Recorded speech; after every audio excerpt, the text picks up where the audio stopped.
How's everybody this morning? Great. You high school kids, you're used to getting up really early. I said to my wife this morning, I said, I better get moving because I know those high school kids can be here early. They used to be in school at 7 in the morning. It's crazy. Isn't it, boss? It's kind of early. All right, welcome to UMass Lowell. My name is Steve Tullo. I am the interim director of the DifferenceMaker program, and we'll talk a little bit about that. But we're really excited to have you all here for the DifferenceMaker High School Idea Challenge. I know we've got some great teams pitching, and so I'm going to do a little intro. We have a couple people that want to say hi to you, and then we're going to hear your brilliant ideas. And I'll push a button. Okay.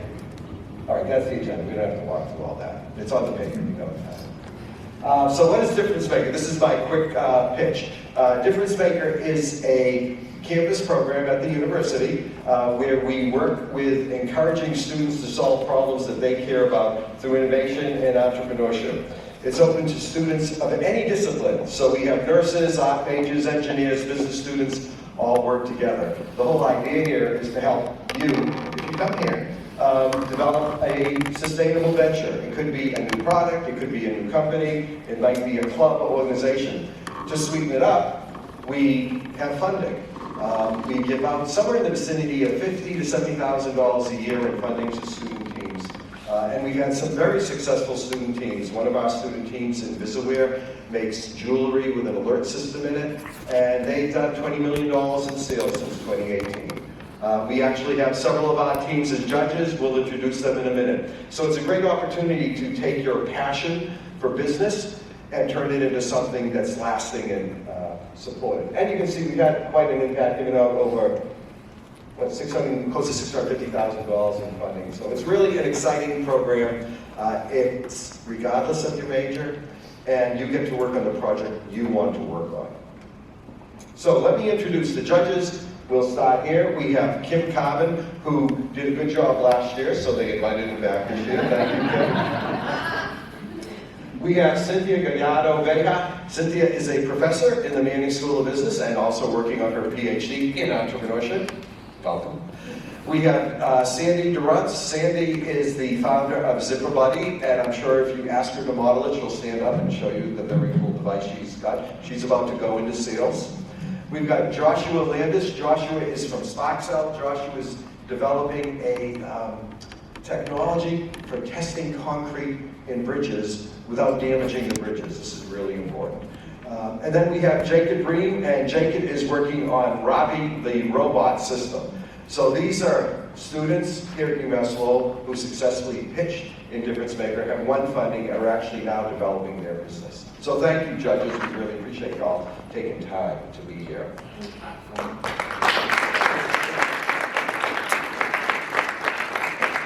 Well, welcome to UMass Lowell. It is fantastic to have you all here and to have you doing something that's going to be fun and exciting.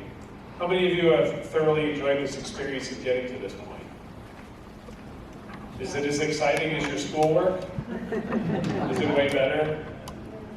See, that's the whole key here about education. It doesn't just happen in the classroom. You take what you have in the classroom and you take it outside the classroom, you can do really cool things. And so that's all I want you to remember about UMass Lowell. If you're thinking about where you want to go to school next year, or for those of you that are seniors, this is a place where we take it seriously in the classroom, and we take it just as seriously is a long word. We have a lot of fun out of the classroom and make sure you can apply all that cool stuff. Our DifferenceMaker program has been running for, I think it's our 12th year, right, Steve?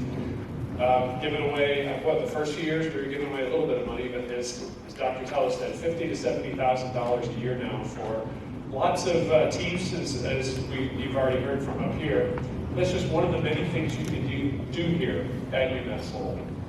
Whether it's hang out with one of our 230 clubs, whether you can get involved in some research, whether you take on a co-op, whatever you want to do, we hope you can build a home here. So as Dr. Tello said, enrollment will be here later, our admissions group. If you want to learn a little bit about UMass Lowell, a number of our students are here today, faculty and staff, feel free to ask. But more importantly, good luck today. Congratulations on getting to this point. We know this isn't easy. You've taken this on additional work outside the classroom, so kudos and congratulations. You are all smartly dressed, I'll say that. I do still lecture every once in a while, and at this hour of morning, I'm not used to seeing students look so dapper. So that's half the battle. Have a good luck again, and let's see you knock it out of the park. Have a great one. Well, thank you for being here. As a graduate of UMass Lowell, this means a lot that I was able to collaborate with so many amazing people over the last 6 years to do this program.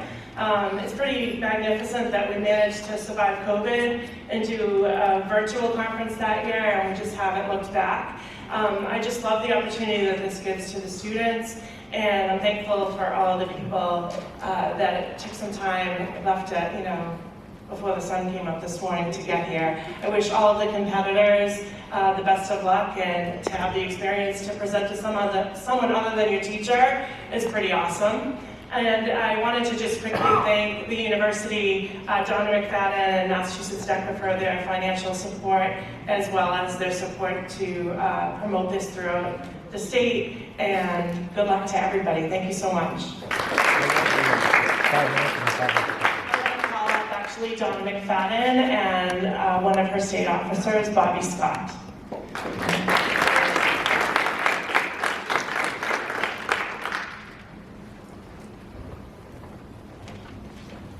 Hello, on behalf of Massachusetts DECA, we're super excited to see you all here this morning, and we're very thankful to UMass Lowell for including DECA in this really cool pitch competition. I know there are several pitch competitions that go on throughout the state, so it's really neat that a college chooses to partner with us and open this up to our DECA members. And it's kind of exclusive. We can only have up to 10 teams here. And looking at the names that were on that chart, we have a lot of our districts represented from throughout Massachusetts. So I just want to see which districts are here. So District 1, District 1, you here? Quincy, right? Okay, District 2, King Philip. District 3, Hamilton Wenham. District 4, do we have District Weston, right? Okay. District 5, we have a lot from District 5, I think, right? We've got Westford Academy, Chelmsford, Groton, Dunstable. District 6, all right, we've got to get a District 6 here next year. District 7, and that's the Neshoba Regional, new district for you. District 8, all right, we've got to work on getting District 8 next year. And District 9.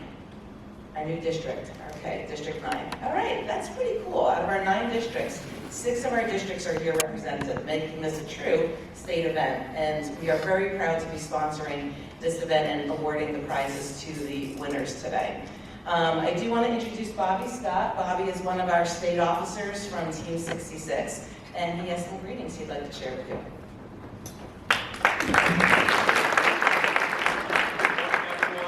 It's an honor to be here with you all today at the DifferenceMaker conference. Whether you're here as a student, innovator, or aspiring entrepreneur, today is about the power of ideas and the incredible potential each of you has to make a difference. On behalf of Massachusetts DECA, I want to congratulate you all for taking the steps to present your pitches, share your ideas, and work towards meaningful change. The skills you're developing today, creativity, critical thinking, and problem solving, are the same skills that will shape the future. Remember, it's not just about the ideas you pitch, but the passion and vision behind them. Don't be afraid to dream big, challenge the status quo, and push the boundaries of what's possible.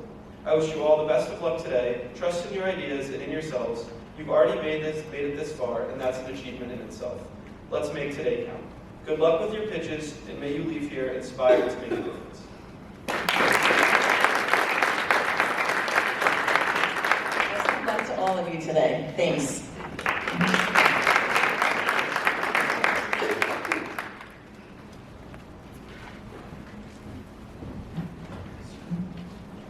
I'm impressed you all know what district you're from. Thought that was a trick question. Okay, well, we've already done the judge introductions. So we're going to get ready for your pitches. And so the rules here are you have a 5-minute pitch, 5-minute questions. My good colleague in the back, David Wade, Dave's going to be holding up a sign. Give you the, I can't walk out here, sorry David. 1-minute warning, and time up. And then we'll get the guy with the hook over here to pull you off. The judges will be ready with questions. The judges have a score sheet that they'll be using. And David? When I'm looking at my phone, I'm not texting, I'm looking at the time. Okay. So, with that, let the games begin. Chelmsford High School, Mudbud, you are up first. Hello everyone, I'm Mason. I'm here with Xavier, Nolan, and Rihanna, and we're here to introduce the Mudbud.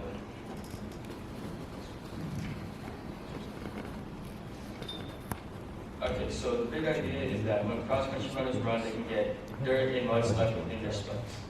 And the dirt is pretty difficult to remove by hand or any other ordinary cleaning product. And when the dirt is left in your spikes for too long, it can reduce traction and it could damage the spikes and be much harder to clean as more dirt gets added to the spikes.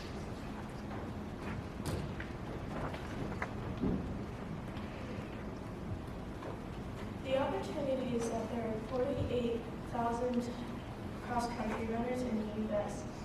A pair of spikes costs between $80 and $150, and using an effective cleaning device will prevent expensive replacements due to damage done to the spikes when trying to clean them. Our target consumers are high schoolers, collegiates, and professional runners. And in 2023, the global spike market was valued at $84 billion.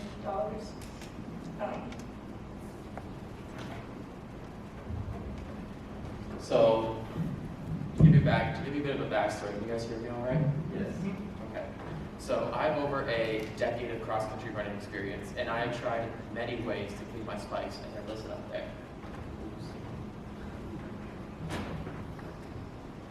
So, one of the ways I tried to clean them was by using a dish brush, but without soap and water, it was really difficult to get the hard dirt off the spikes. Another method I tried was by using a straw cleaner, but I had to get my fingers really close to the work, and not only was it a long and tiring process, at the same time I also stabbed my fingers a lot from the sharp pins. Another method I tried to use is you could bang them together. Not really. What happens is that because the pins are so sharp, the bottom of the shoes actually damage the sole, and it makes the pins more dull, thus making it harder to remove from the shoe. And a final method is a cleat cleaner plate, because you guys can see here, the pyramids on the plate are so tall, it's really hard to get any dirt off. So, our solution is the Mudbud, a portable handheld cleaner that fits right in your spike bag. According to our research, this is the first cleaner designed specifically for cross-country spikes. These short metal bristles work a lot more effective than a dish brush, and we attach the tip of a straw cleaner with bristles on it to clean the pinholes from the spikes. So let me show you guys how it works. This is what a typical cross-country spike can look like after a race. I'm going to take the Mudbud and just with a couple easy brushes, all the dirt's gone. Now, sometimes we don't race with our pins in. So if that's the case, we're going to clean the spikes as normal. We're going to take the tip of the straw cleaner, insert into one of the pinholes, a couple twists, shake, it's all gone. You repeat this process until the shoe's all clean. And now that they are clean, I can put my spikes back in the bag with the Mudbud. Our next steps. Part of our next steps will be to get partnerships with running stores such as Fleet and Whirlaway. And then we will get our product to customers. And then we will get, hopefully, partnerships with places such as UMass Lowell Cross Country and John Day School of Cross Country to upgrade our product. And then we will get partnerships with running clubs to get our product to different levels of cross-country runners. In our first 6 months, the first month will be the foundation phase, or initial development. Month 2 will be develop the product and website. Month 3 will be the final prototype development. Month 4, we will produce the product. And month 5, launch it, and then finally scale it.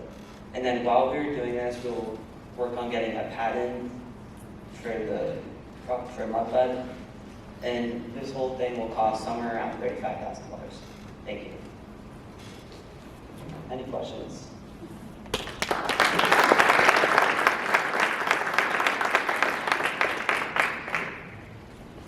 So while you guys ask the questions, everyone is going to hand out a quick flyer just telling a little bit more about what our prototype and its functions.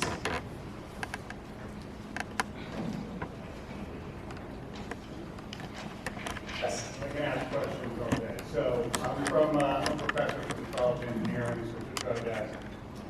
Well, one of my questions, I guess, would be, what do you expect to sell this for? So we were planning on having this sell at retail for about $30.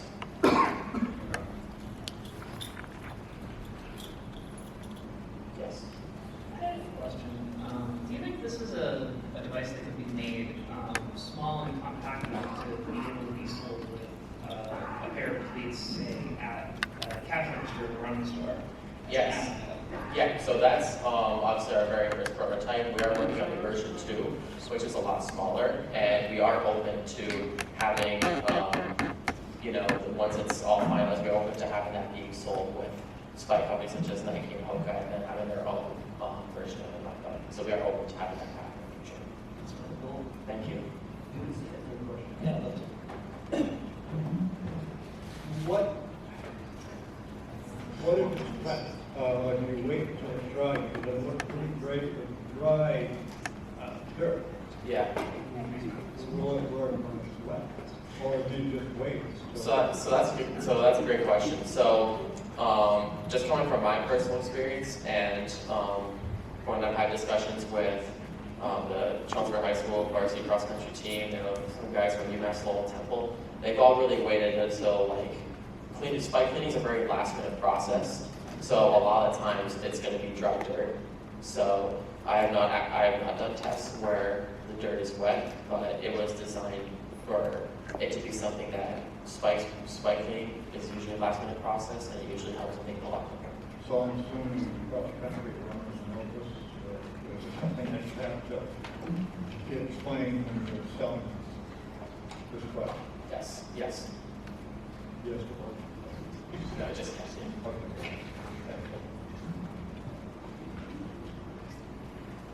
So what specific resources do you need to for your very next step? So it really just comes down to partnerships. So it's working with people who are big runners in the running community, manufacturing partnerships. So one of the big things in it to reach our full target audience is using running clubs outside of just school. That way, so we have an example of Greater Lowell Roadrunners and the Boston Athletic Association. So those are really good ways so that we can get product testing and performance feedback from all levels of cross-country running. So in the interim, you're gonna just make a handful of them and then kind of dole them out to these organizations to get feedback? Yes, exactly. So first of all, great job presenting, guys. What market research have you done to see who might use this product or how it might be used in different places? Yeah, so when originally creating the Mudbud, I was really looking at it as cross-country spikes as something I could relate to the most. But when we were doing more research on it and just seeing what was currently out there, we noticed that there isn't a portable cleaner for the bottom of really any shoe. So not only could this work for cross country, but this could work for ultra running in the backcountry, hiking. So Mudbud is very versatile in all those outdoor activities.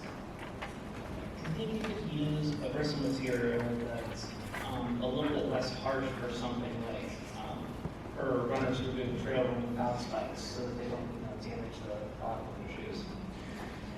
So, Because that's a problem I hear all the time. We don't want to have gas issues in the car, so.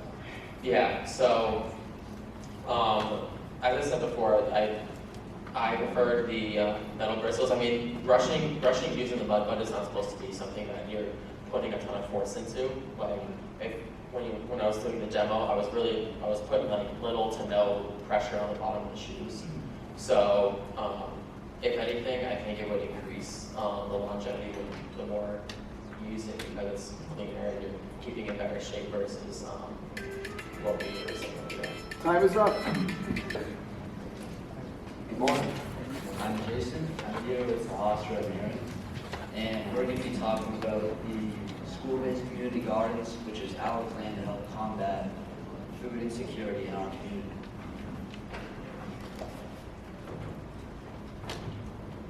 So the problem right now is that about 4.7 million people suffer from food insecurity.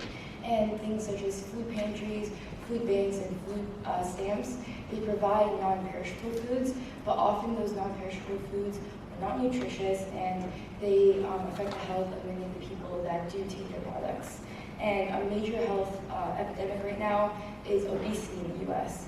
And obviously that's a very large issue, and we can't combat that ourselves. But we can focus on the issues happening in our environmental community itself. And so we would do this by providing fresh produce so that people in our community can enjoy a healthy, warm meal. And in Massachusetts, right now, about 1.8 million people suffered from food insecurity, and in Groton, 5%, and then in Dunstable, 2.5%. And we want to make it so that this fresh, accessible food is available to all the people in our community. And right there on that graph, you can see that with child tax credit, a majority of families only use it towards providing food for their family, and not towards like providing their children with like education, clothes, or other basic necessities.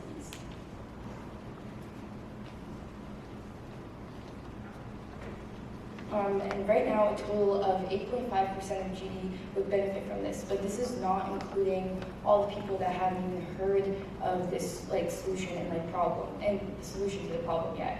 And so once we do, the number will increase immensely. And food insecurity isn't just an issue that you can solve overnight, as it is an issue that's been progressing over the course of many years. But in our long-term solution, we will be able to at least solve it in our community by asking for volunteers, grants, and many other fundings as well. And this will be marketed through the word of mouth and through news channels such as the Groton News, or through other communities such as the Prescott Community Center as well, and like any other organizations which are interested in our solution. And additionally, this project will focus on a very ecologically sustainable path as well.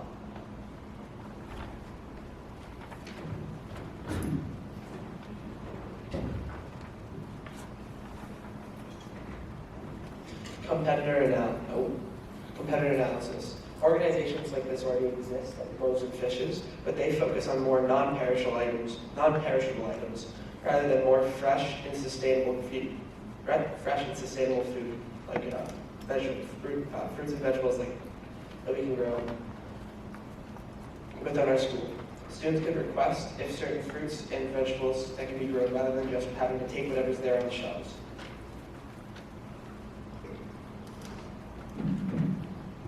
The solution. The first part of the solution would be to establish the garden and greenhouse spaces at each school and district.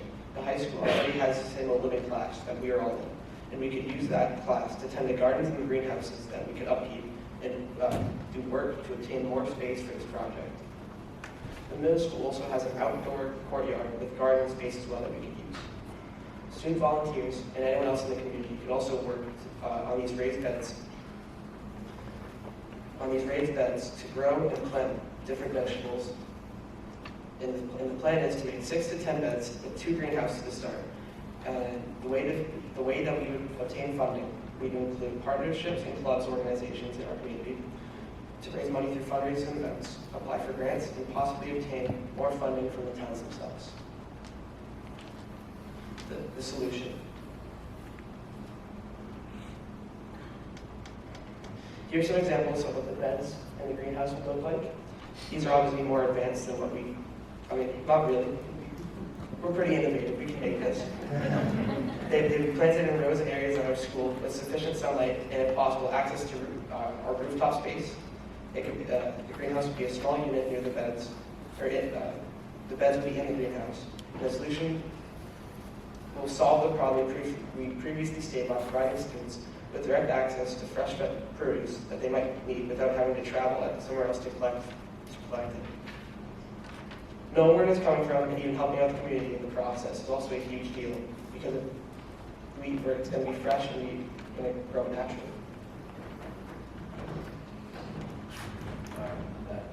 I'm going to have to be brief with this. I know we're running low on time. So, resources, never mind.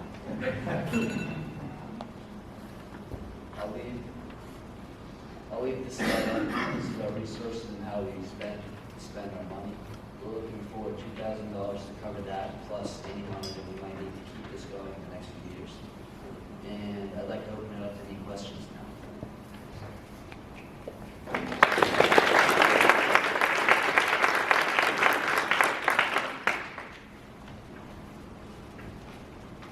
So how would you get the vegetables, vegetables and fruit, or just? Yeah, whichever we go. Yeah, how would you get that to the people who need it? So we plan on working with the Senior Center, the Prescott Center, and other centers like that that are already working with communities like this to try and promote our service there, and so that anybody who needs it can be aware that we have the service going on, and it's really going to be anybody is welcome to come type of thing. Does that answer your question? Yeah, what would you do if you had like leftover or extra? That's a good question. I don't know. I'm sure that we can try to partner with other food banks like Loaves and Fishes in the area and see if there's any way that we can donate these, even though they aren't non-perishables. We'll try to find a way to make sure that these extra vegetables and produce that we brought is used for better. What was your motivation behind this entire project? I can't speak for them, but personally, with my church, I've always volunteered with Loaves and Fishes, which is in the area, and I've always thought that it was a great cause, and I'm inspired to do something like that, working with similar way.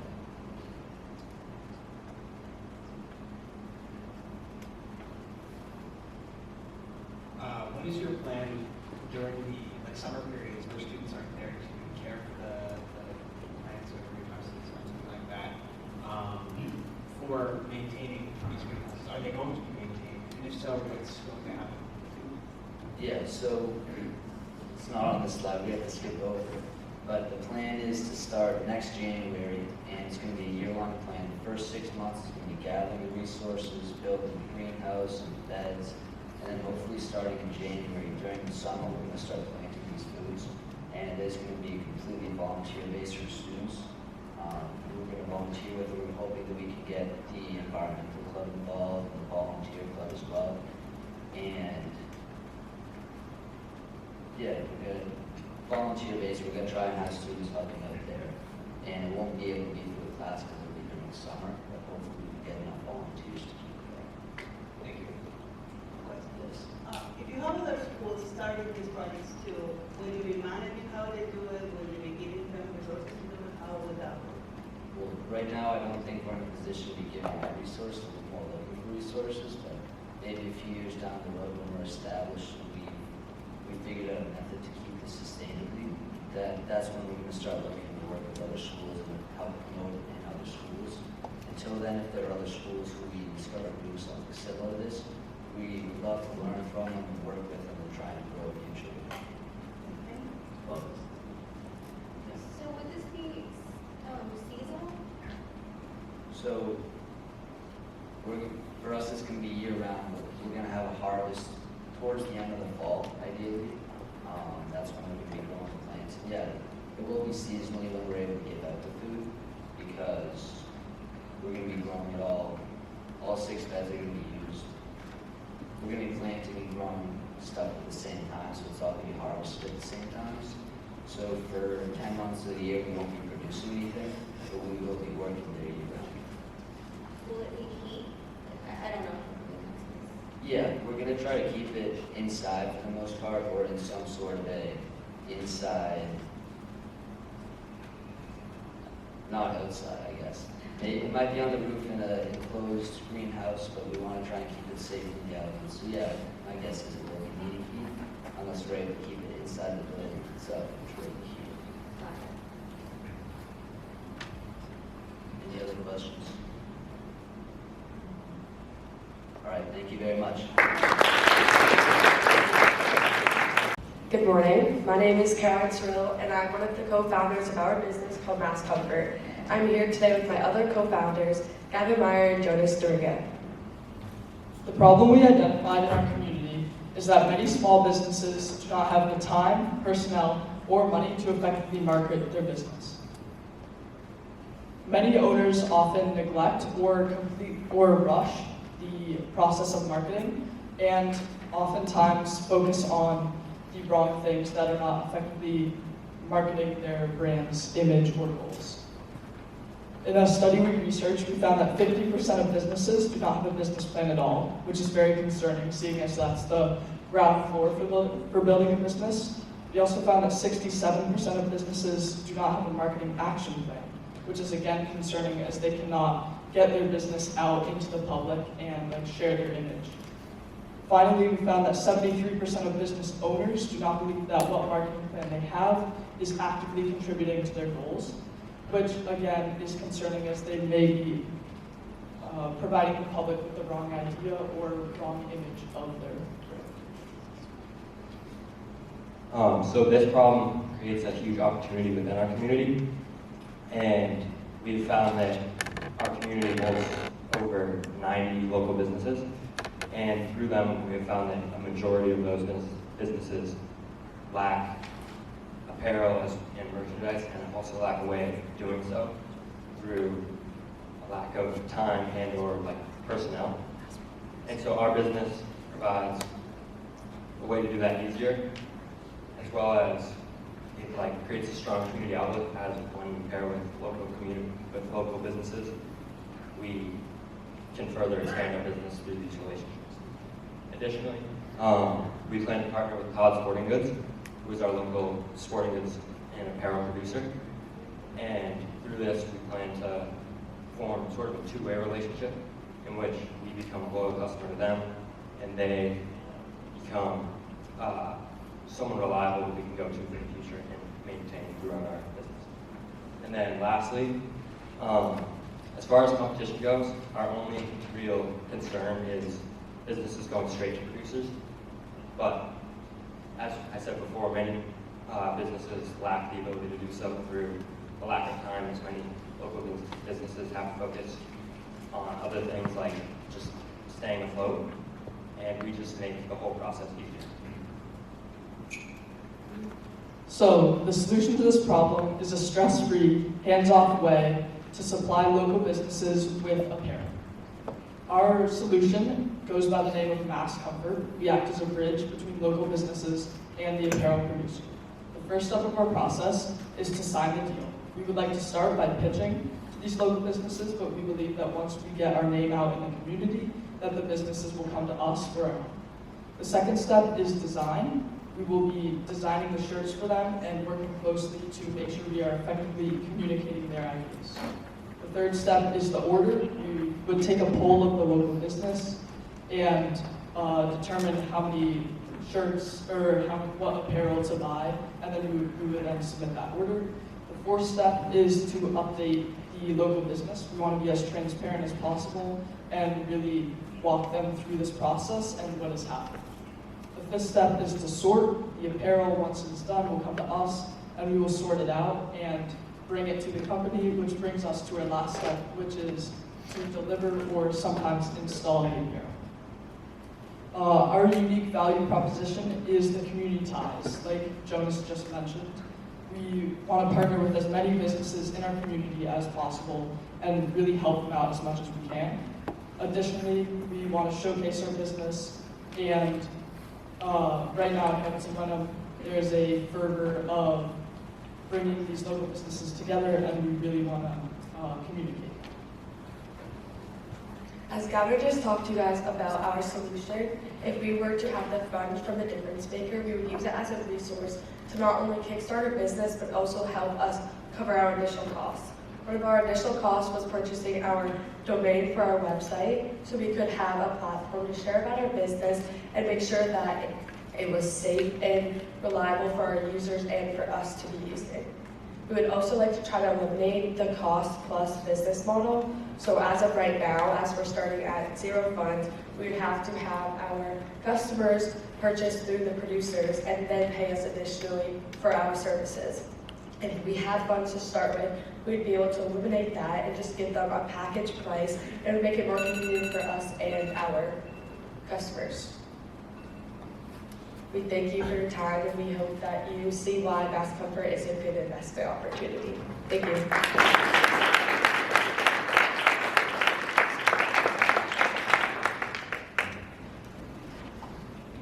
questions?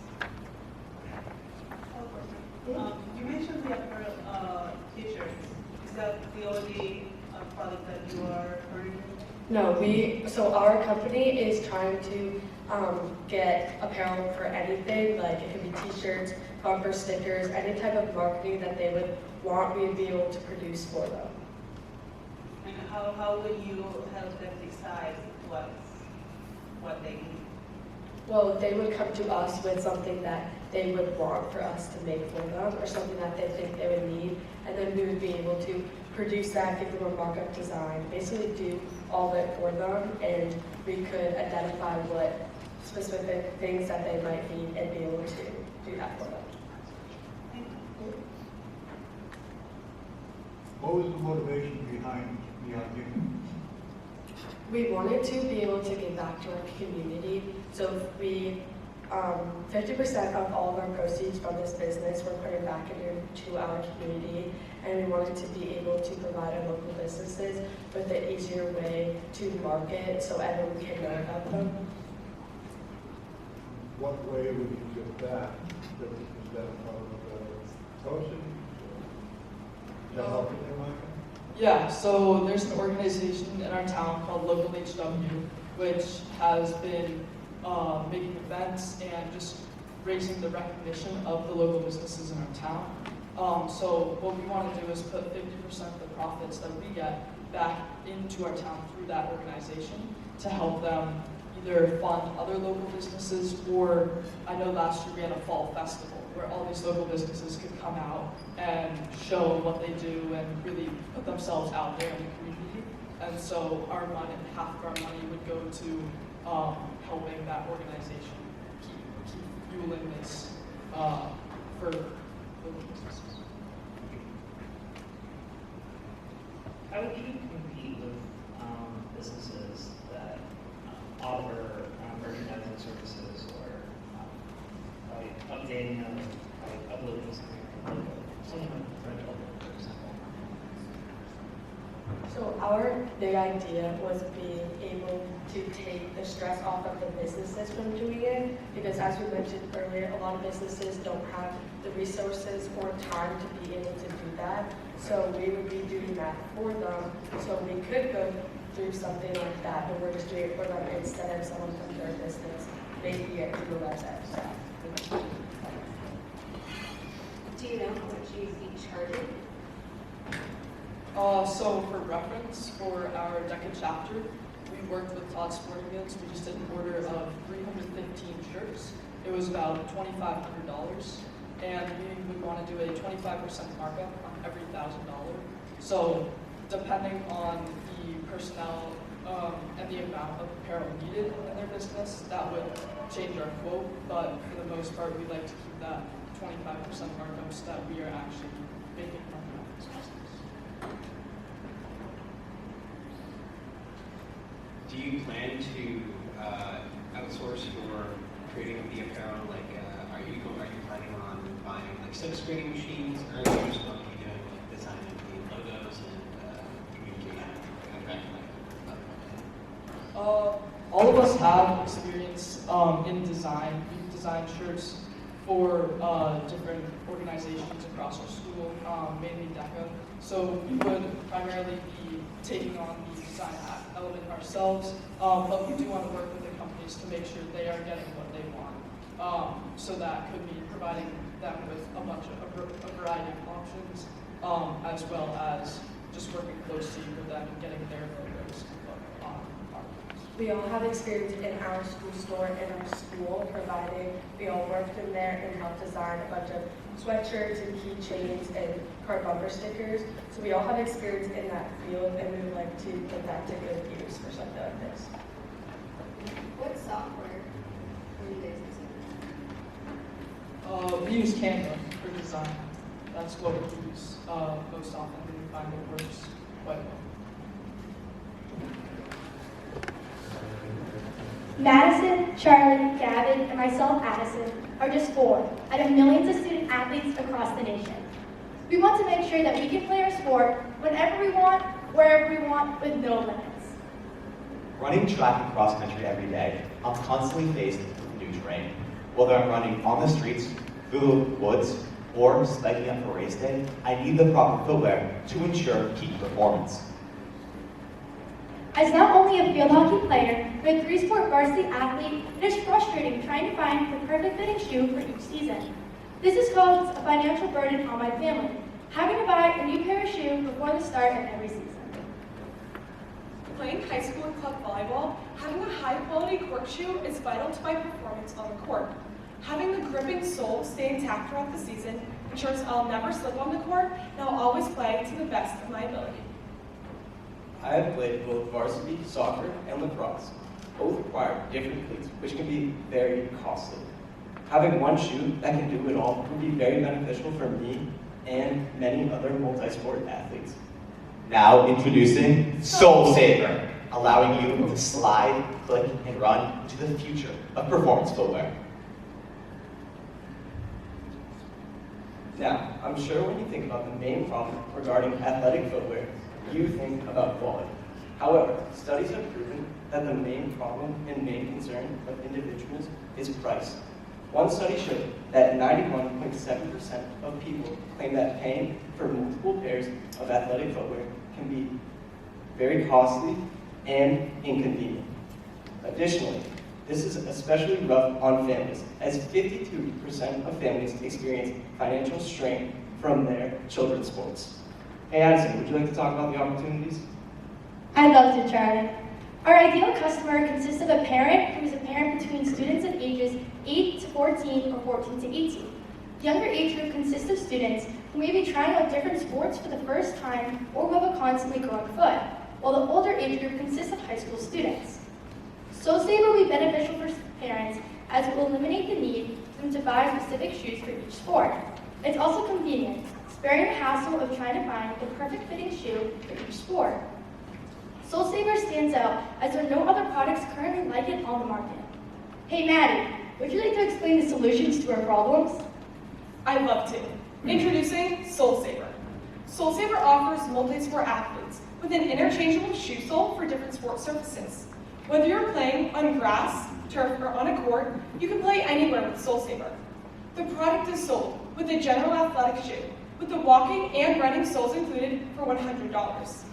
Athletes can purchase additional soles for anywhere between $20 to $40, allowing them to choose the soles that they need to best compete in their sport. To change the sole of the shoe, all you have to do is slide off one sole, and then slide on, click to secure it, and you're ready to run.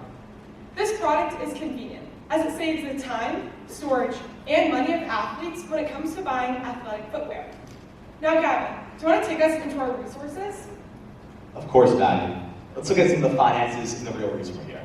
We are seeking an investment of $175,000 in return for a 20% stake in our company. The charts to my left and right highlight exactly how we're going to spend this investment. As you can see, we are projected to make around $240,000 of revenue throughout our first year. When the expenses are accounted for, this leaves us with a net income of around $65,000. To ensure the accuracy of our finances, we met with accountant Eric Swansberg. As you can see in this letter being passed around, Mr. Swansberg reviewed our plan and ensured the accuracy of our one-year projections. Now Maddie, take us across the finish line. With Soul Saver, athletes have the opportunity to play anywhere at any time with no limits, ensuring that we can slide, kick, and run into the future of performance footwear. Thank you for your time and consideration. We hope you're just as excited about Soul Saver as we are. If you have any questions, please feel free to ask.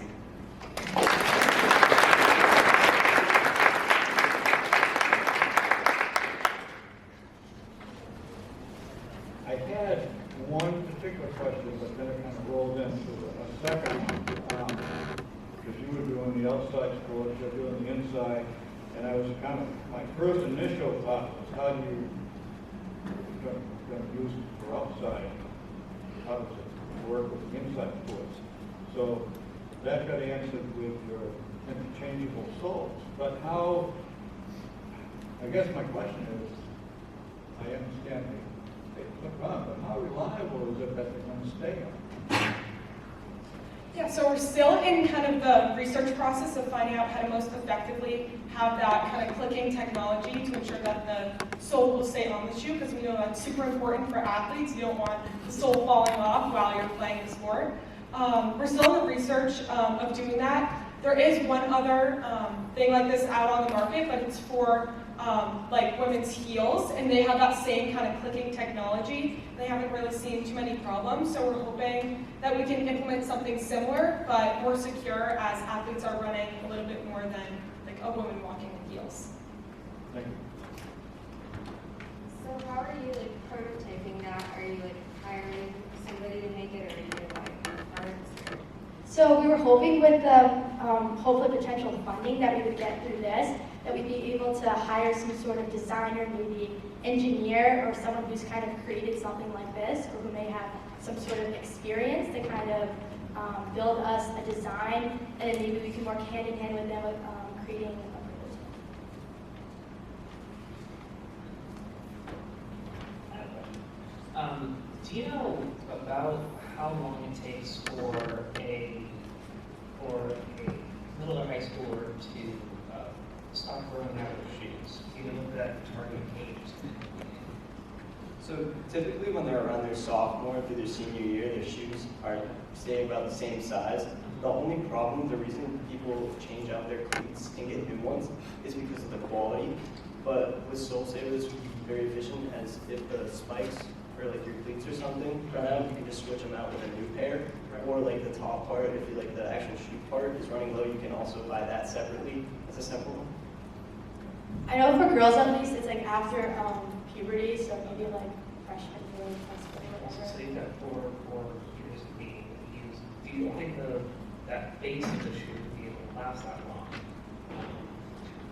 Yeah, so just in my experience, I played volleyball all throughout high school and in middle school, and I've had the same shoes this whole time, and the top part there's no really wear and tear on that. It's more so the soles that have been peeling, and I think I can kind of speak for most of us when I say that the soles, that's the most important part of the shoe, and that's what kind of gets teared up the most, being on the surface. Okay.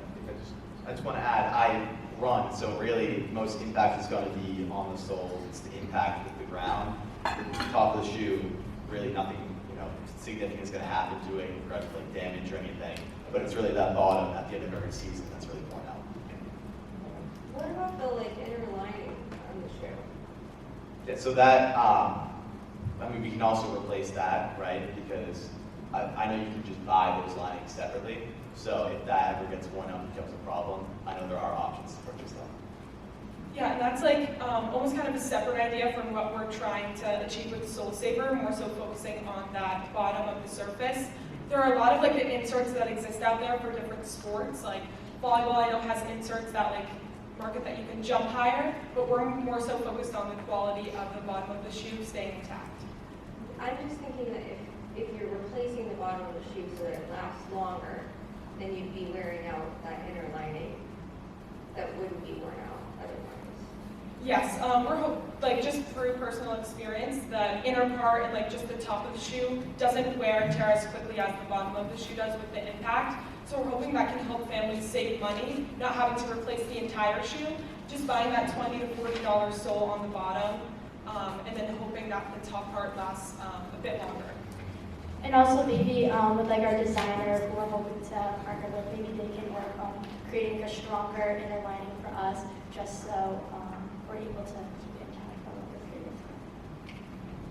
At the price point that you mentioned, are you going to be able to have comparable performance to something like a sport running shoe, like I've seen in a running store? They average about $155. Yeah, exactly. So our shoes retail for $100 for just the base, and it comes, that price builds in the running and the walking model, so you already have those attachments. So it's actually going to be a little cheaper than some of our competition. Then to get initial attachments, it's going to be an initial $20. Time is up.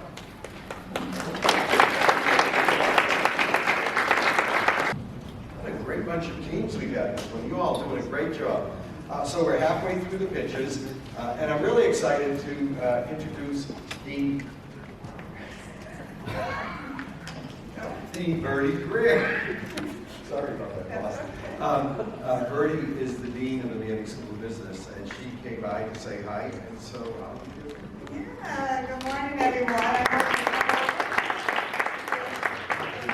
What a great competition, and to welcome you to the UMass campus, and I just love what you're doing. I'm so excited for you, all the skills that you're building. I hope this is fun, but everything that you're doing is going to stay with you the rest of your life. The team building, the problem solving, the presentation skills, the decision making, all of it will continue to be in your little tool buckets that you will be walking with you everywhere you go, and you will rely on this for the rest of your life. Some of these ideas are just way creative. I love it, and I'm just looking forward to finding out who's going to win this festival. So thank you for doing it. I know sometimes do innovative things takes a little push, but you should be proud of yourself for what you're doing, and thank you for our judges. I see someone familiar down there, Cynthia. Thank you to our DifferenceMaker team. And thank you for all of those who came to listen to our students. So good morning, enjoy. Thank you for giving me this brief moment. Good morning, everybody. Good morning. Hi, everyone. I'm Ella. And I'm Val, and we're here to introduce our app, Concert Connect. So over this past summer, Ella and I decided that we wanted to go see our favorite artist perform, Zach Bryan, at the Gillette Stadium.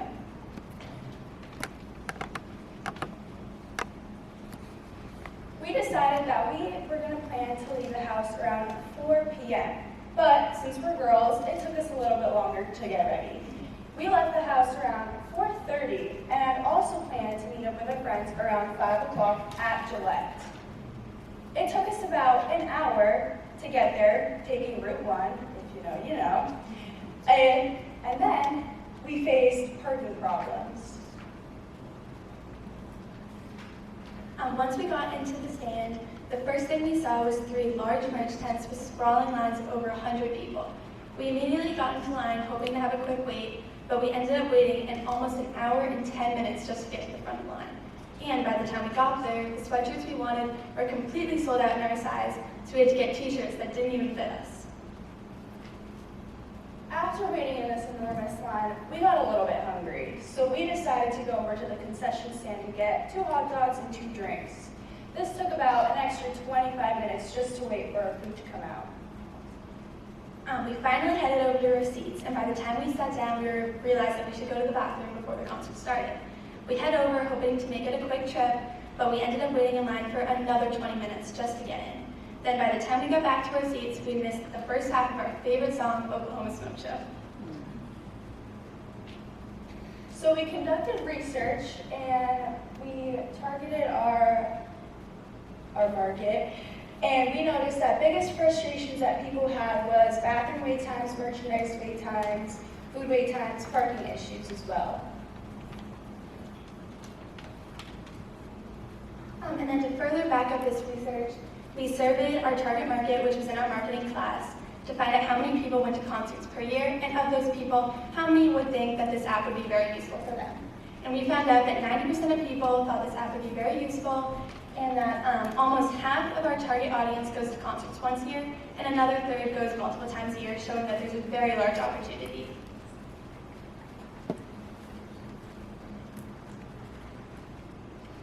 They also said that they usually wait, 45% said that they usually wait about 10 to 20 minutes in line, and another 15% said that they wait about 20 to 30 minutes. All right, and now we want to present the solution, our app. So here, can everyone hear me? Okay, so this is our app that we built. So here's our homepage where you're going to select the date, venue, and artist that you're going to see.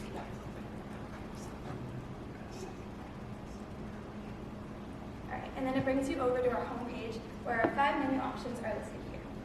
Our first option is our wait time feature. Here it'll show you where each line is, how long it will take to get to the front of the line, and what sizes and what items are left in stock. And then here is an example of our restaurant feature. So here you can search for restaurants and you can pre-order food to your seats to save all the hassle of waiting in line. And then here is an example of what it would look like to order from one of these restaurants. So it provides you with the menu and real-time delivery either to your seat before you get there or whenever you want during the concert.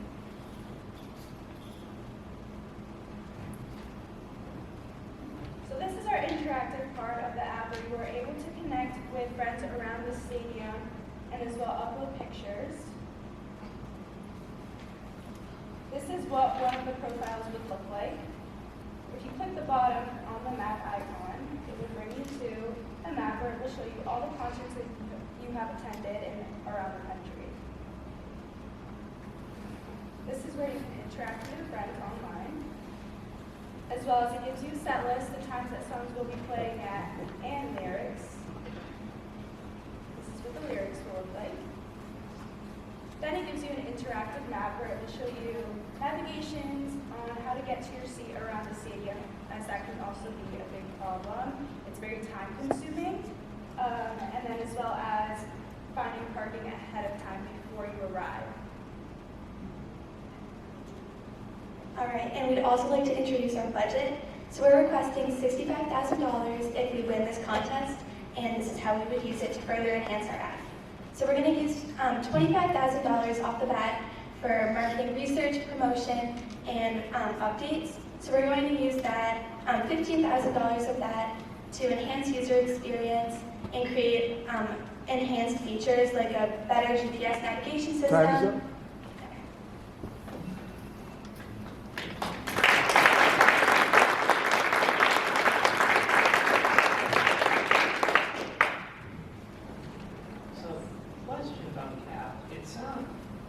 It's got a lot of nice features, but it sounds like a lot of infrastructure needs to go in order to set up those apps, the bathrooms, the ticket lines, the parking. Is that data available online already, and then you'd be able to put it together in this app, or do you have to convince the venue to work with this infrastructure? Yes, so we plan on talking with the venue on trying to help us work with them, and then also try to add in those features where you can get the information ahead of time, and then it be in the app. And to add on to that, we also want to start partnerships with just a few larger venues like Gillette Stadium. It's a big one that we'd like to start with because it's very well known and it's a very big venue, so it would be a good place to launch our app. And with that, we're looking into multiple timing services that would be most easily equipped to show a variety of different wait times, and then working with the stadium to use those two together. But you can charge for this app. So we plan to make money on the app by adding ads. I know this can be a little frustrating for users, but if people do want to get rid of the ads on the app, they can pay for a subscription. How would, I kind of got my hands a little bit, but I have a lot of information, like, what apparel is still available, how does all this, how would you envision all of this, not just the venue is going to have this information, but the vendors, how would you be able to have all this information flow to this end? So I was going to go into this in the budget. We're allotting about $20,000 for these timing services and for employees that will work with the technology in order to keep updating the timing services, as well as keep track of what's in stock and what's out of stock. So there is going to be employee input. And then we are also going to work with these employees to make sure everything's like being refreshed and up to date. My other question is, because probably Bill's here, but I'm not a real technology person. Don't you feel that the market share might be a little bit limited on who would use this app? I feel like for the most part, our target audience is anywhere from teenagers to like middle-aged adults that are typically going to these concerts. Because usually the issue with these apps, with the concerts and the issues with our app would be that we need navigation because we're not very good with it, or we want merch or updated set times, and a lot of that's focused on our age group. And so, I mean, if you wanted to use the app, and anyone could use the app, but our target market is definitely a little bit younger and focused on that age group, because typically always on their phones and would have an easy time with this. You don't feel that's sort of terrible? Yes. Thank you. Have you looked into other smaller venues that you might want to implement this, even if it's just parts of your app, which I think is useful like bathrooms or whatever? Yeah, so we also want to work with other venues like MGM or House of Blues in Boston, and we feel like it will be easier to work with smaller venues, maybe to start off with as well, just so we can kind of grow into a larger app.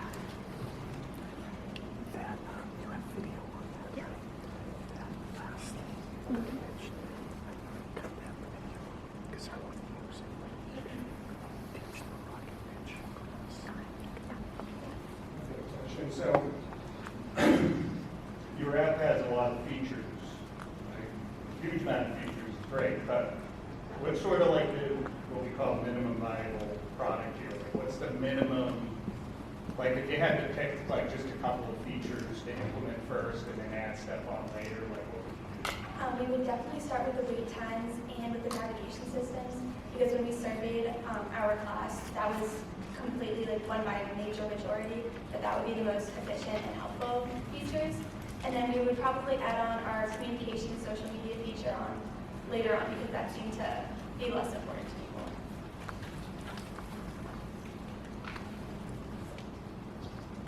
If you had to do one, what are you talking about? If you were starting with just one, which one? The merch times. The merch? Why? Because that was on our survey, that was surveyed the highest, that would be the most important. Time is up.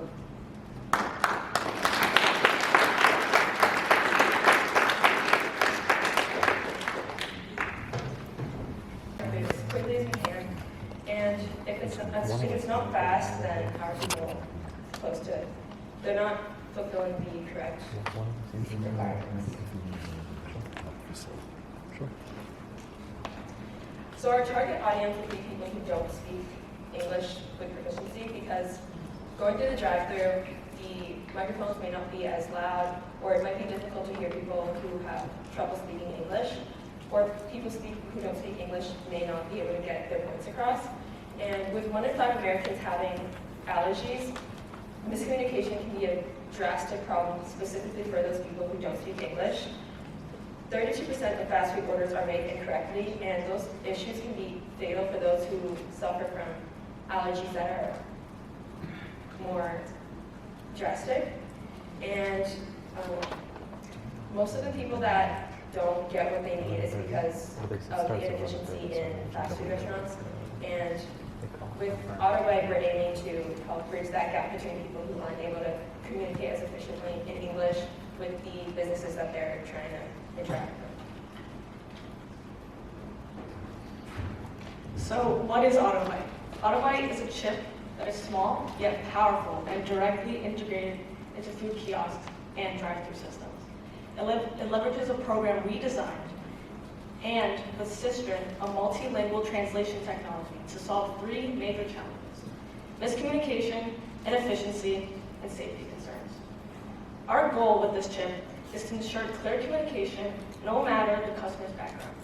It detects potential allergens real time and alerts customers and staff to prevent dietary risks. This chip is also designed to reduce errors, shorten wait times, and improve overall order accuracy. Autobite is unique because it upgrades existing systems rather than replacing the entire kiosk or drive-thru system. This makes it more affordable and scalable for restaurants. Now, on the slide up above, we have presented a breakdown on how much it will cost to produce one of these chips. Now, alongside this chart, I do have in front of me an extensive business plan with our cost of productions, which I can give to you after, during the questions part of it. Now, half of our battle is actually already fought because through our engineering program, we are a vocational school, we take pride in that. Through our engineering program, we have already created the software, and right now we actually just need to purchase the chips. Now, within the first 3 months of our production, we plan on completing software customization for multilingual support. We do offer 2 different types of chips, which would include the EMMC option and the SSD option. Now, for fast food restaurants that don't have a large spectrum of demographics, we would offer them the EMMC, which is cheaper, and we would only upload the amount of languages that they need. And for the SSD option, it would be offered to the fast food restaurants that have a larger demographic of people that they need to provide to. And I'm just going to open up the floor now to some questions for you guys.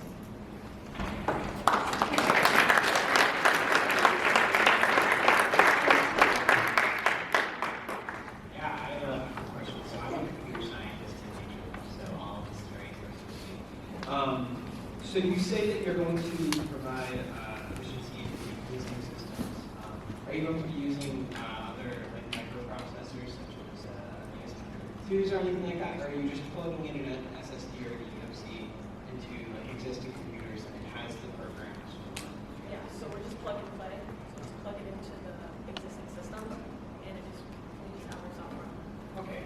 So I don't know if you saw that slide up on there. We did have the actual program. Unfortunately, one of our members couldn't make it today due to a family emergency. He is one of the students that are in engineering. Me and also personally, we're in automotive technologies. We work hand in hand with him, but he did handle most of it. So I wish I had more for you guys on that end. But we do have some of the breakdowns right here, which I can hand to you guys as they're coming down. Any more questions? Yeah. How you plan to partner with these companies to install this, and what are some risks that you think? So that's actually a great question. So I don't know if any of you have ever been in Quincy, but we actually right across the street from our school have 3 fast food restaurants that are heavily involved in our community. I mean, they host McDonald's night for the elementary schools. Like, we're a very close-knit community.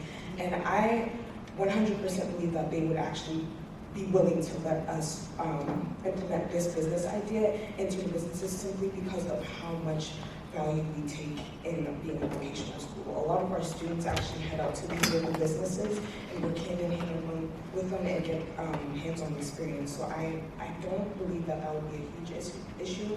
But again, during the 1 to 3 month process of first distributing these chips out, it would be a trial process. So we would be distributing to the McDonald's across the street from us, a Popeyes that is across the street from us, and alongside Wendy's that's across the street from us. And that would be a trial era, and then we would, if there are any bugs, issues like that, it would be more so the time period to fix that, get all the bugs out of the way, and then go through with an actual finalized process. Yeah, and adding on to that, Quincy has a really large population of people who don't speak English. We're a really diverse city. And being such a large city, there's so many different fast food places. And I think that our main audience would be towards pushing it out towards the fast food places in our city, those franchises, and then later expanding because we're right next to Boston and we can expand from there. Any more questions? Yes. Well, kind of almost the same question I had is how it's going to be an expense for these businesses to incorporate technology. Is that correct? That's a great question. And how do you convince the businesses to take it on the extra? So we have 2 options as of right now. We have a training process that would go through with engineering students where they would actually go in and implement these systems into the drive-thrus and kiosks. Or if they would prefer, if they wouldn't want to do that, they could actually contact the manufacturing company of their kiosks and drive-thrus that they already have implemented, and they could actually have them install it for them and upgrade the software. We would just give them the chip with everything already on it. Thank you. Any other questions? Can you explain what the program itself does to the system? So we basically made this program using System. Again, I apologize because this is not my forte, the person is not here today. But System is basically, everyone here knows what Google Translate is, obviously. But most companies use, because of the problems with Google Translate not necessarily being accurate, they use System in order to translate everything that they already have implemented. So essentially how it would work is we would, based off of what they already have implemented in their kiosk systems and drive-thrus, that chip, we would basically duplicate that into the various different languages that they feel is required to reach the demographics. Any other questions? So would it be like, they needed to be in Spanish, right? So if they're the person speaking English, then it would pause after they say what they're saying, and then it would repeat back in Spanish? So there's two different, it can help in two different things. For the drive-thrus, it would show the actual menu and the preferred language, which can be requested. So it could show the drive-thru options in that preferred language. And then for the kiosks, actually, I don't know if you've ever been up there, but some of them actually, rarely, there'll be like one that says you can pick Spanish, and it'll be on the lower left-hand side of the actual screen, and you can just swipe over and pick the language that you want.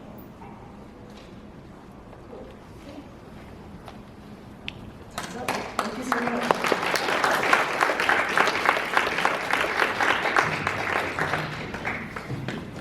Carbon monoxide. Right? And now, what causes carbon monoxide? Well, it's caused by incomplete burning of certain materials, whether that be wood, kerosene, propane, or oil. And here comes the opportunity in which we can prevent it and make it better.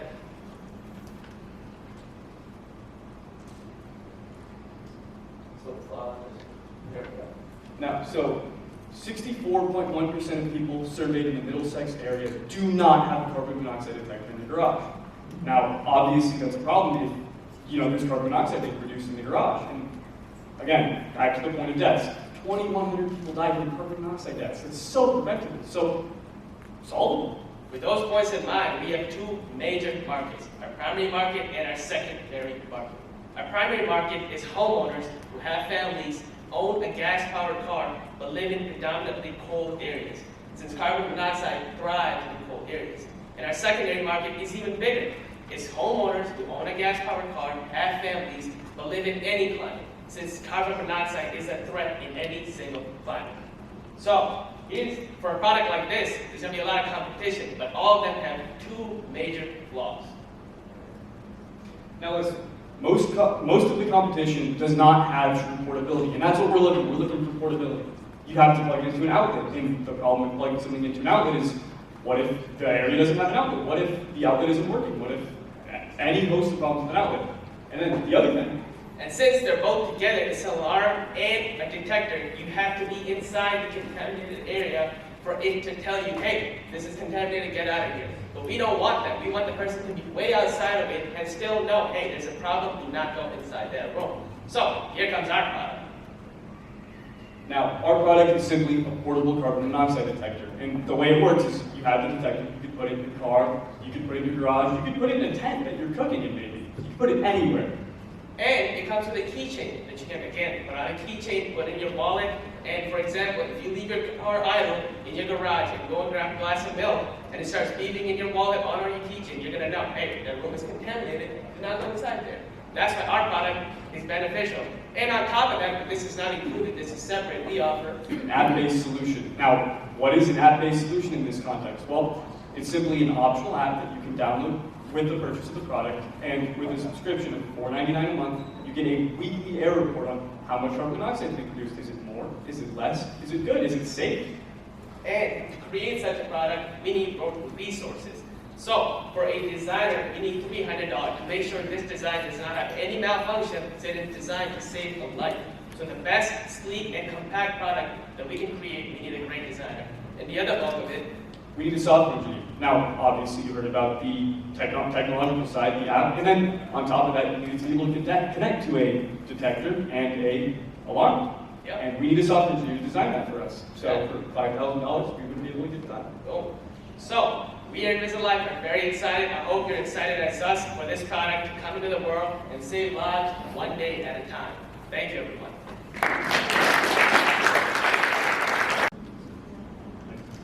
My name is Farah Zarola, pleased to meet you.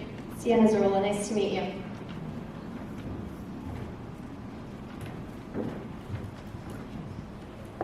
Sophia Rivera.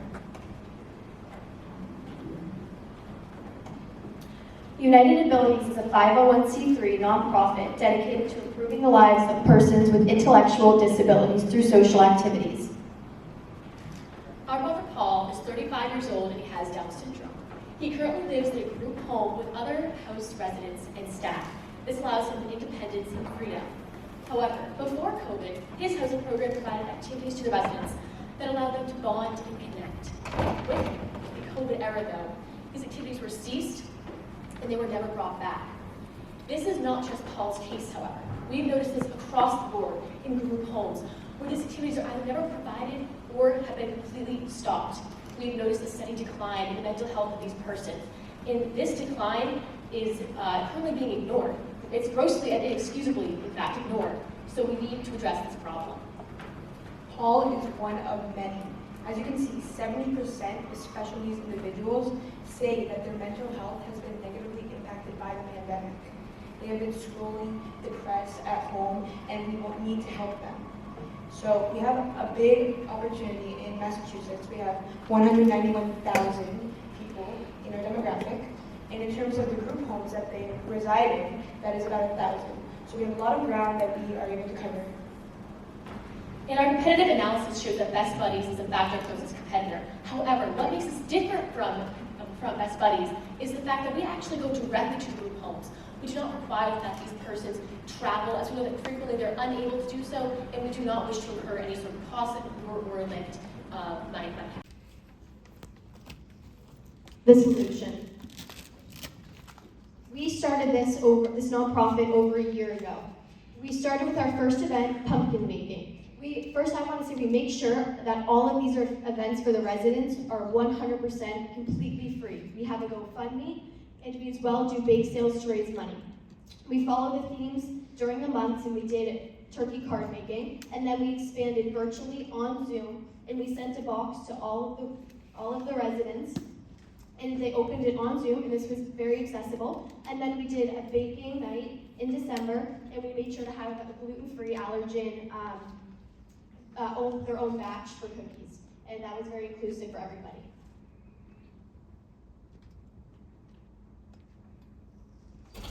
Our establishment. First, we became a business at the local level in the town of Weston. This allowed us to open up a business bank account. Then, we became incorporated at the state level, which allowed us to receive more trust from our community. Finally, we are now a 501c3 at the federal level, which has allowed us to apply for grants, as well as accept donations from larger corporations such as Trader Joe's and My Big Y, who need to see that certification.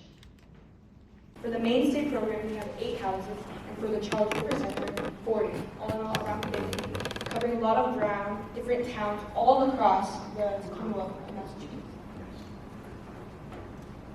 We've also implemented a club at Weston High School, where we have over 50 volunteers, and we are looking to expand for other high schools in Massachusetts.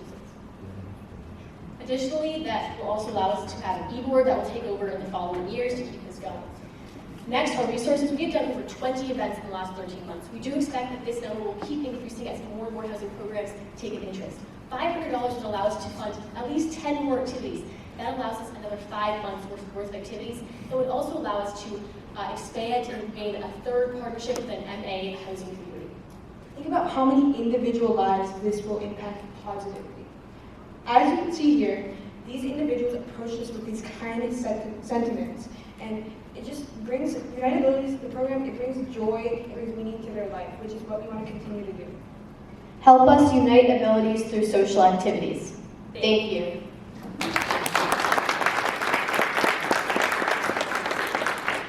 Questions? You guys said you were able to do each of these activities for $8. That's pretty amazing. Are you able to gain a lot of your supplies are you able to get a lot of these supplies donated to you? Yes, we do raise funds, as Sienna mentioned, through GoFundMe, bake sales. Additionally, you're able to kind of request funds or supplies from places like Target, Walmart. A lot of places are very willing to give for our food activities. We go through Trader Joe's, My Big Y, who've been super willing to support us.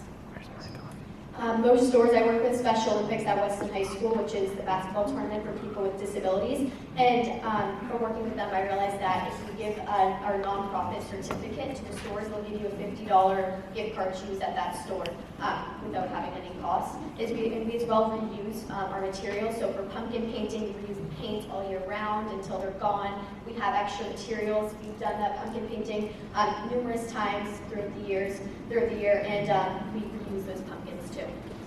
Additionally, the bake sale we mentioned, we got a lot of donations from bakeries, Mike's Pastry, for example. They just are really kind to provide supplies to help us get funds. So you said that one of the differences, like my studies, is more like one-on-one, and then maybe you're getting tired of them. Have you thought or are you doing group activities for individuals with those types of disabilities that are not in one of the homes? That would be a way that we could expand. Currently, we are working just within those housing programs because those are the places that need these kinds of activities. They're Paul's housing program mainstay was no longer had the funds to actually continue these activities. So that's really where they need our help. Yeah, I just want to say I love this. My brother has Down syndrome, so it was I was right with you the whole time. You were spot on about the pandemic. I love it. Thank you. Any other questions? How many people do you estimate that help or assistance so far? We estimate about 80 to 100 individuals with disabilities, and we hope to make that number much greater.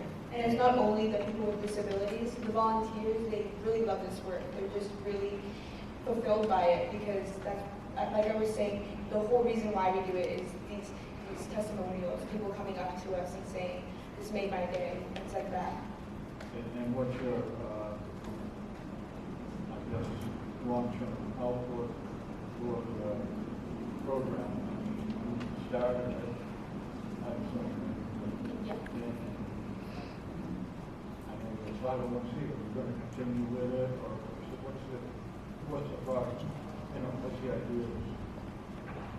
Yeah, so we have over 50 volunteers signed up. They love to come, they shadow us through the events, and we have a great selection to pick for our new executive board once we're off to college, we're juniors and seniors. But I know colleges have a bunch of clubs and they're very open to that, so even opening up United Abilities through colleges would be a great idea to further expand as well. I live in a family with 3 autistic individuals, my siblings. Love them. One big problem that people with disabilities like autism or Down syndrome have is individualism. How do they provide more individualism in their life? How are you working to help develop that individualism with disabilities? By that, do you mean a sense of independence? Or? Yes. Oh, okay. Yes, so we actually interact with people with disabilities quite often as if we're doing these events monthly or even more, so depending on how often they want us to be there. And we ask them, what do they want to see from us? We want to give them a choice of options and really make them feel as though they have the power and they get to choose what they want to do for that day. Whatever mood they're in, that's what we can bring and what we can provide them with, and really just making sure that we are listening to them. We also sent out a survey to all of them a couple months ago, and we allowed them in the survey to enter any ideas for activities. We obviously put a lot of generic things, such as baking, crafts, etc.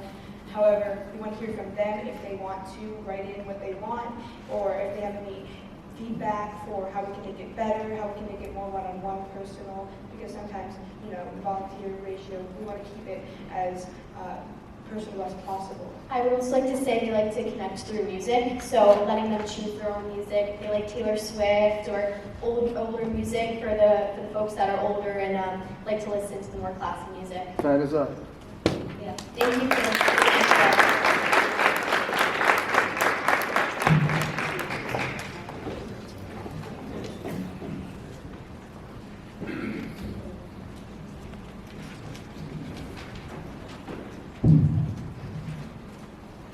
Wow. That's all I can say. You are an incredible group of bright, entrepreneurial young people, and it really makes me feel good to sit here this morning and listen to your ideas and hear your pitches. I've been working in the entrepreneurship space for about 12, 15 years. Worked with 100 medical device startups, worked with 100 or so different speaker teams, worked with a bunch of startups. But the enthusiasm and the ideas and the discipline that you brought to your pitches this morning is really impressive. So judges, you have a really challenging job ahead of you. So what we're going to do now is Nick is going to take the judges into the room right around the corner here. And you will have, what did we give you? We gave you 25 minutes to deliberate. Come up with your winners, although you're all winners, frankly, you did such a great job. And then that, folks, if everyone would have a seat, we're getting ready to announce the prize winners, and then we'll enjoy lunch. And we're really excited. We have some mentors that will be joining us. We have Brigitte and Amanda from the Joyton Women in Business Group. They'll be sort of mingling with you after. Joyton Women in Business is a business school group that does a lot of different types of activities on campus to engage young women in business and entrepreneurship. So thank you both for being here. And Dawn, are you ready? All right, Dawn McFadden is going to be joining us. Thank you, Dawn.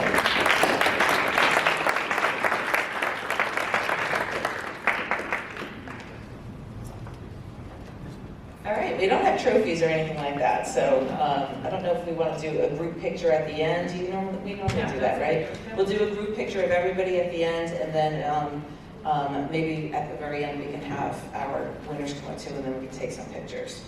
All right, so honorable mention. We have 2 honorable mentions, and one of them is Westford Academy Invisalife.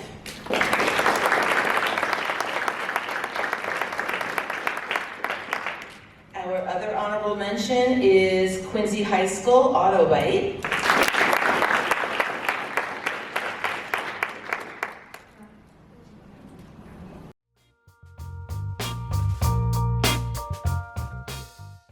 And then you want the teams to come out too? Okay. All right, so in 3rd place, receiving $200 from Mass DECA is King Philip Regional High School for Soul Saver.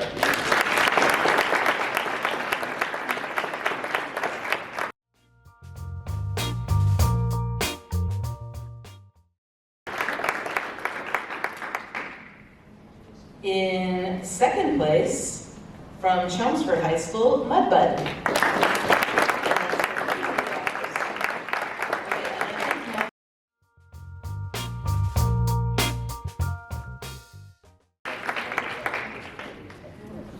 And in 1st place, winning $500 from Weston High School, United Abilities.